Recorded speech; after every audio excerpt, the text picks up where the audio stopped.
Trump की मध्यस्थता को स्वीकार करते हुए आपने सीज फायर का ऐलान कर दिया। किसी कंफ्यूजन में मत रहिए, किसी और आदमी ने नहीं, नरेंद्र मोदी ने सीज फायर का ऐलान किया। कोई विदेश सचिव सीज फायर का ऐलान नहीं करता। इतनी सामान्य समझ सबको होनी चाहिए।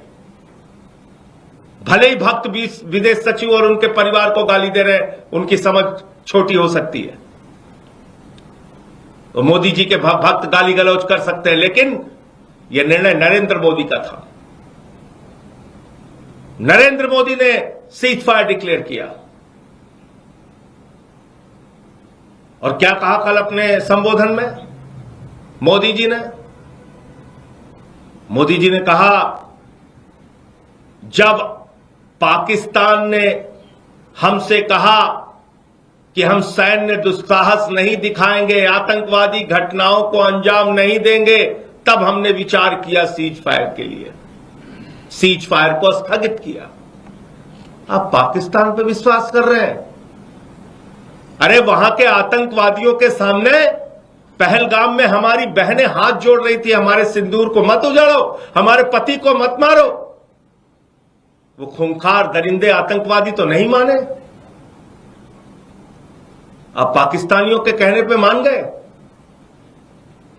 वो 4 आतंकवादी कहां हैं जिन्होंने हमारे बहनों के सिंदूर उजाड़े? प्रधानमंत्री जी बताइए, तीसरे देश की मध्यस्थता आपने स्वीकार कैसे की?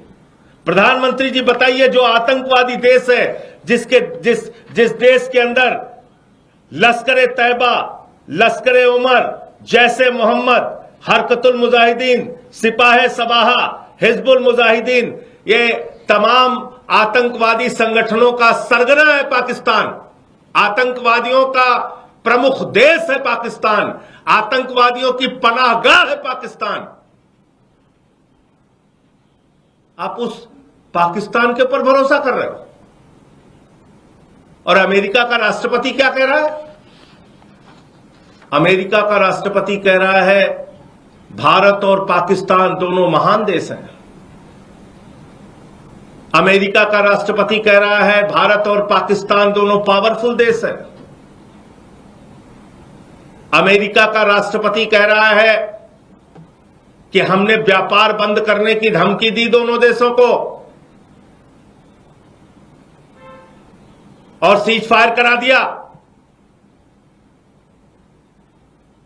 प्रधानमंत्री जी, आपने एक भी चीज का खंडन नहीं किया, एक भी बात का खंडन नहीं किया। शर्म आती है मुझे।